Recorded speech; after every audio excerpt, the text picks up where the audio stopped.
I said to you then that I used the analogy of what our friend Eric Weinstein recently described to me as Jesus smuggling.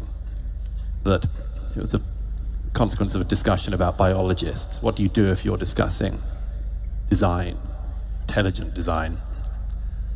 You can be okay as long as your own bandwidth on the issue, as long as your own depth of knowledge on the issue is very considerable. You can be okay discussing that biology with somebody, even a fundamentalist Christian, so long as you can follow every step of the way. But the fear will always be that the moment you're not looking, they're going to smuggle Jesus in.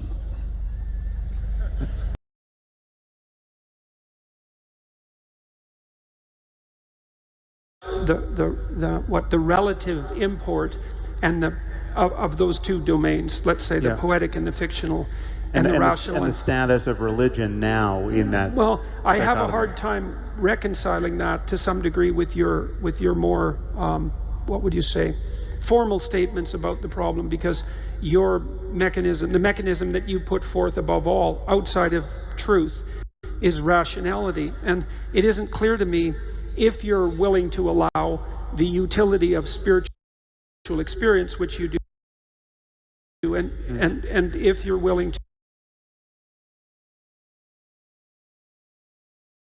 to make, what would you say, allowances for the necessity of the poetic imagination, exactly how it is that is also encapsulated under the rubric of pure rationality.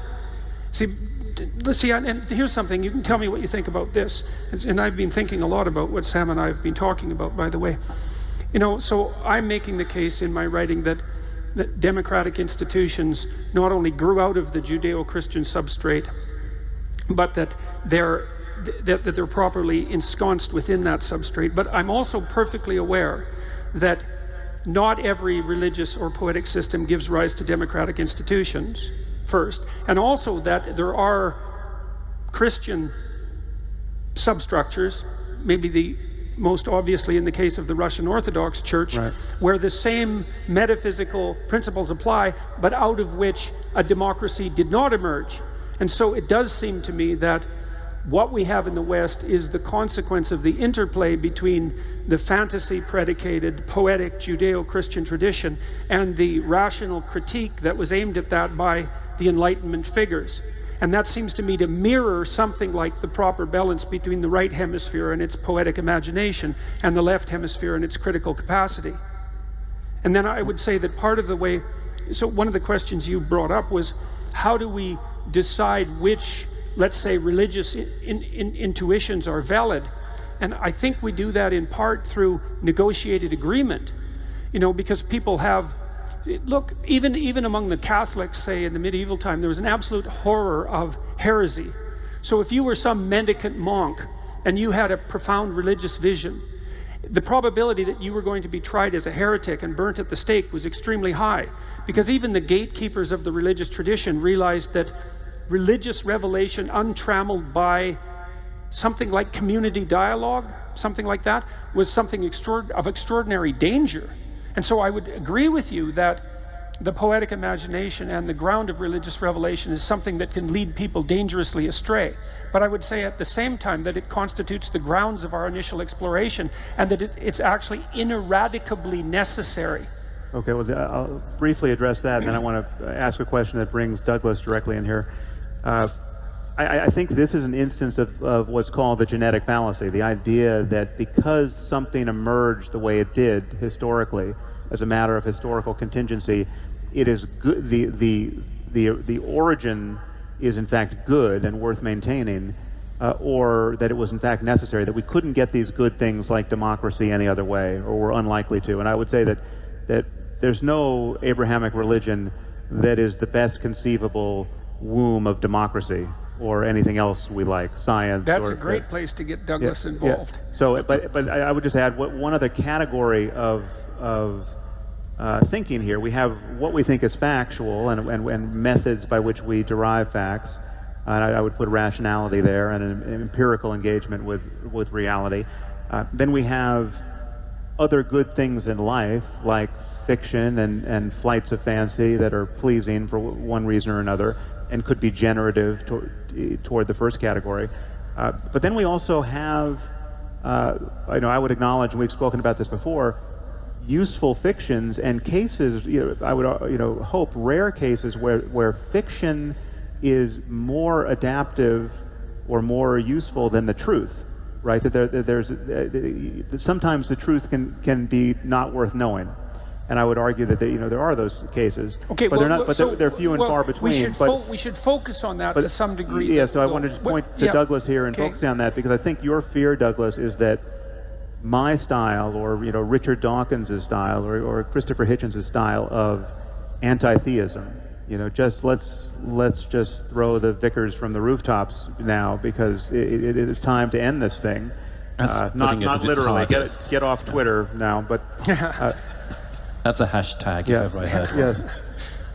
Your concern has been that, and I think Jordan shares this, that so much of what is good in our Western developed societies is, at the very least, maintained by maintaining so-called Judeo-Christian values, or the remnants of. I believe. And that there is a baby in the bathwater that can be difficult to discern, and we can't empty the tub all at once, and this is very much because there's a zero-sum contest with the religious enthusiasm we see coming from the Muslim world, and of course the Muslim world is all over the world at the moment. So in that contest between an older style of religiosity and the theocracy really, and modernity, you are not as eager as I have been to pull up Western religiosity by the roots. Or chuck the vicars. Yes. Yes, I think that's fair. I think I sit metaphorically as well as literally between the two of you. I realized from our conversation in Dublin some of what your concerns are about what Jordan has been saying and what he is saying, and I share some of the concern. I said to you then that I used the analogy of what our friend Eric Weinstein recently described to me as Jesus smuggling. That it was a consequence of a discussion about biologists. What do you do if you're discussing design, intelligent design? You can be okay as long as your own bandwidth on the issue, as long as your own depth of knowledge on the issue is very considerable. You can be okay discussing that biology with somebody, even a fundamentalist Christian, so long as you can follow every step of the way.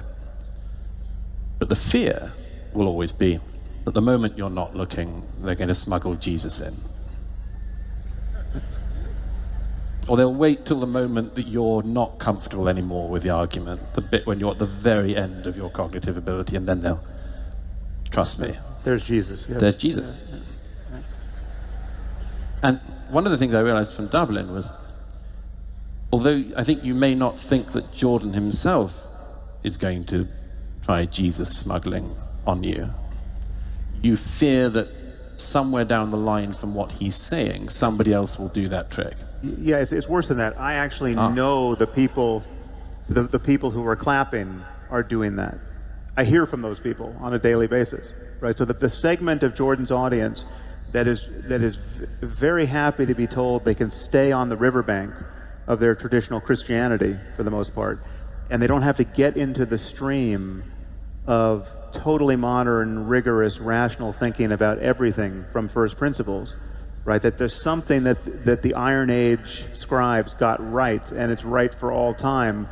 Those are the applause I'm hearing. And however consciously or not, Jordan is telling them it's okay to stick right there with a shard of the cross. Okay, well, in Dublin,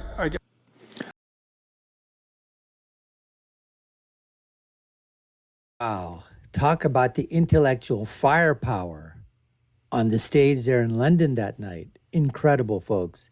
Jordan Peterson, Sam Harris, Douglas Murray in the middle, moderator, and the concept came up of Douglas Murray talking about, Jesus smuggling. And then Sam Harris talking about, chucking the bikers, off the rooftops or whatever. So you definitely have a situation here where you've got Jordan Peterson, who I guess has now re-examined or has come, I think previously, obviously from a Christian background, I believe sort of reevaluating his Christianity and is speaking about it. And then I think you've got Douglas Murray, who is probably more on the agnostic, like sort of in the middle, and then Sam Harris, who's like, completely against it. And so the whole fact of the matter, as far as I'm concerned, is what these three were basically, the essence we're boiling into, is that I believe that Jordan Peterson is saying that we shouldn't just throw everything out, that even superstition has a place in society. Even atheism, agnosticism, religion, they all have a place in society. And whether or not you care to believe in those things, whichever it may be, they shouldn't be just, chucked aside, so to speak. Whereas Sam Harris is basically saying there is nothing that ever came good. If I distill it down, Sam Harris' position, I mean, he may say that that's not true, but I firmly believe, it's my opinion, that Sam Harris's position is that really nothing really came from religion, because there was no religion to start with. This is all just fabricated stuff. There was just man-made stuff. So when they're talking about civilizations or democracy coming out of, the bosom of Judeo-Christian philosophy, Judeo-Christian thought, to form these democratic institutions that we now live in, Sam Harris basically says, I don't think that's true at all. There was nothing theocratic about the democratic institutions that came up. It was all coming through the Enlightenment period, and everything else were all stories, from the common man or even from those within the so-called establishment church of the time. Anyways, just some food for thought. Very powerful insights from these three intellectual giants, so to speak. And like I said, we can agree with their opinion. You don't agree with him. I don't agree with Jordan Peterson on a lot of things. I don't agree with Douglas Murray on a lot of things. But I would say I agree with Jordan Peterson on probably, I'd say 90% of the things. Douglas Murray, I agree with 90% of the things. Sam Harris, I don't know where my percentages would be, but I don't know right now. If you had to ask me a number of things that I believe in Sam Harris, or I'd lean to some of his positions, 15, 20% maybe, only because of his views on religion are pretty contrary to what mine are. Anyways, folks, we appreciate you taking the time to watch. You've been watching the Dr. Nasir Shaikh Show. I've been your host. My name is Dr. Nasir, and if you haven't done so already, we'd love for you to subscribe to the channel. Smack that button if you would. We'd certainly love it, only if we've earned it and you like our content. Check out our other videos here and below. I'll leave with my final thought, which is, when you're right, you're right, and when you're left, you're wrong. Until next time, folks, take care and stay safe.